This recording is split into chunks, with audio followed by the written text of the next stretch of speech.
ಮನೆಗೆ ಕೆಟ್ಟ ದೃಷ್ಟಿ ಬಿದ್ದಾಗ. ಮನೆಯಲ್ಲಿ ಸದಾ ನೆಮ್ಮದಿ, ಸುಖ, ಶಾಂತಿ ಇದ್ದರೆ ಆ ಮನೆಯಲ್ಲಿ ಸಕಾರಾತ್ಮಕತೆ ತುಂಬಿದೆ ಎಂದರ್ಥ. ಅದೇ ಮನೆಯಲ್ಲಿ ಪದೇ ಪದೇ ಕಾರಣವಿಲ್ಲದೆ ಜಗಳ, ಅಶಾಂತಿ, ವೈಮನಸ್ಸು ಸತತವಾಗಿ ಮನೆಯವರ ಆರೋಗ್ಯ ಕೆಡುತ್ತಿದೆ ಅಂದರೆ ಆ ಮನೆಯಲ್ಲಿ ನಕಾರಾತ್ಮಕತೆಯ ಶಕ್ತಿಯ ಪ್ರಭಾವ ಹೆಚ್ಚಿದೆ ಎಂದರ್ಥ.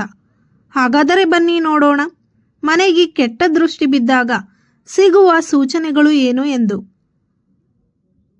ಯಾವ ಮನೆಯಲ್ಲಿ ನಕಾರಾತ್ಮಕತೆಯ ಶಕ್ತಿಯ ಪ್ರಭಾವ ಇರುತ್ತದೆಯೋ ಅಲ್ಲಿ ಮನೆ ಸದಸ್ಯರ ನಡುವೆ ಸಣ್ಣ ಪುಟ್ಟ ವಿಷಯಕ್ಕೂ ಪದೇ ಪದೇ ಜಗಳವಾಗುತ್ತದೆ. ಆ ಮನೆಯಲ್ಲಿ ಒಬ್ಬರನ್ನು ಕಂಡರೆ ಇನ್ನೊಬ್ಬರಿಗೆ ಆಗುವುದೇ ಇಲ್ಲ ಅನ್ನುವ ಪರಿಸ್ಥಿತಿ ಮನೆಯಲ್ಲಿ ನಿರ್ಮಾಣವಾಗುತ್ತದೆ.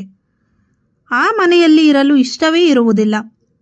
ಎಲ್ಲಾದರೂ ಹೊರಗಡೆ ಹೋಗಿ ಇದ್ದು ಬಿಡೋಣ ಎನಿಸುತ್ತದೆ. ಮತ್ತೆ ಮನೆಗೆ ಹೋಗುವುದೇ ಬೇಡ ಎನ್ನುವ ಮನಸ್ಥಿತಿ, ಹೊರಗೆ ಇದ್ದು ಬಿಡೋಣ ಅನಿಸುತ್ತದೆ. ಇದೆಲ್ಲ ನಿಮ್ಮ ಮನೆಯಲ್ಲಿ ನಕಾರಾತ್ಮಕ ಶಕ್ತಿ ಇರುವ ಸೂಚನೆಯಾಗಿದೆ. ಏಕೆಂದರೆ ಪ್ರೇತಗಳಿಗೆ ಕಲಹ ಎಂದರೆ ಬಹು ಪ್ರೀತಿಯಂತೆ. ಆದ್ದರಿಂದ ಆರ್ಥಿಕ ಪರಿಸ್ಥಿತಿ ಹದಗೆಡುತ್ತಿದೆ. ಹಣ ನೀರಿನಂತೆ ಖರ್ಚಾಗುತ್ತಿರುತ್ತದೆ. ಆದಾಯ ಬರುವುದೇ ಇಲ್ಲ, ನಿಲ್ಲುತ್ತದೆ. ಸದಾ ಕೆಟ್ಟ ಯೋಚನೆಗಳು, ಕಾರಣವಿಲ್ಲದೆ ಆತ್ಮಹತ್ಯೆ ಮಾಡಿಕೊಳ್ಳುವ ವಿಚಾರಗಳೆಲ್ಲ ಬರುತ್ತಿರುತ್ತವೆ. ಇದು ಗಂಭೀರ ವಿಷಯವಾಗಿದೆ. ಮನೆಯಲ್ಲಿ ಎಲ್ಲರೂ ಸದಾ ಸಿಟ್ಟಿನಿಂದ, ಬೇಸರದಿಂದಲೇ ಇರುತ್ತಾರೆ. ಪ್ರತಿದಿನ ಜಗಳ, ಕಲಹ, ಕಣ್ಣೀರಿಡುವ ಪರಿಸ್ಥಿತಿ ಬರುತ್ತದೆ. ಆ ಮನೆಯ ಒಡೆಯ ಯಾವಾಗಲೂ ಕೋಪದಿಂದಲೇ ಇರುತ್ತಾನೆ. ಹಾಗಾದರೆ ಇದಕ್ಕೆ ಪರಿಹಾರ ಏನು?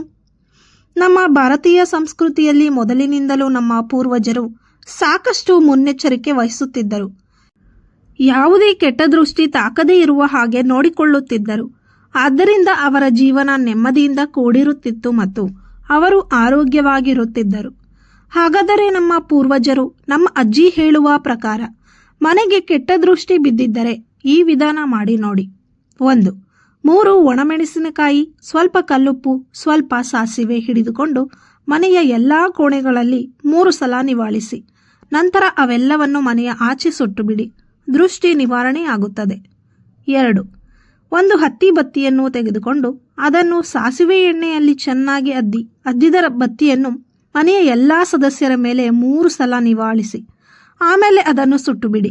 ನಂತರ ಒಂದು ನಿಂಬೆಹಣ್ಣು ತಂದು ಮನೆಯ ಮುಂದೆ ನಿಂತು ನಿವಾಳಿಸಿ. ನಂತರ ಅದನ್ನು 4 ಭಾಗ ಕಟ್ ಮಾಡಿ 4 ದಿಕ್ಕಿಗೂ ಎಸೆಯಿರಿ. 3. ಅಶೋಕ ಮರದ ಎಲೆಗಳನ್ನು ಉರುಟುರುಟಾಗಿ ಸುತ್ತಿ ಅದನ್ನು ಮನೆಯ ಮುಖ್ಯ ದ್ವಾರಕ್ಕೆ ನೇತು ಹಾಕಿ. ಇದರಿಂದ ಮನೆಯ ಒಳಗೆ ಪಾಸಿಟಿವ್ ಎನರ್ಜಿ ಬರುತ್ತದೆ. ಜೊತೆಗೆ ನಕಾರಾತ್ಮಕ ಶಕ್ತಿಯು ಕೂಡ ಕಡಿಮೆ ಆಗುತ್ತದೆ.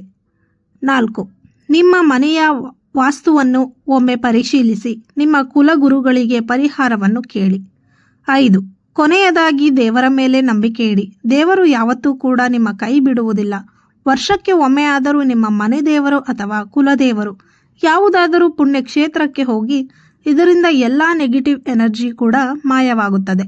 ಈ ವಿಧಾನಗಳನ್ನು ಖಂಡಿತವಾಗಿಯೂ ನಂಬಿಕೆ ಇಟ್ಟು ಮಾಡಿ ನೋಡಿ. ಹಾಗೂ ಇದು ನಿಮ್ಮ ನಂಬಿಕೆಗೆ ಸಂಬಂಧಪಟ್ಟ ವಿಚಾರ. ಎಲ್ಲರಿಗೂ ಒಳಿತಾಗಲಿ. ಸ್ನೇಹಿತರೆ, ಈ ಮಾಹಿತಿ ನಿಮಗೆ ಇಷ್ಟವಾಗಿದ್ದಲ್ಲಿ ಲೈಕ್ ಮಾಡಿ, ಶೇರ್ ಮಾಡಿ ಮತ್ತು ತಪ್ಪದೇ ಸಬ್ಸ್ಕ್ರೈಬ್ ಮಾಡಿ. ಧನ್ಯವಾದಗಳು.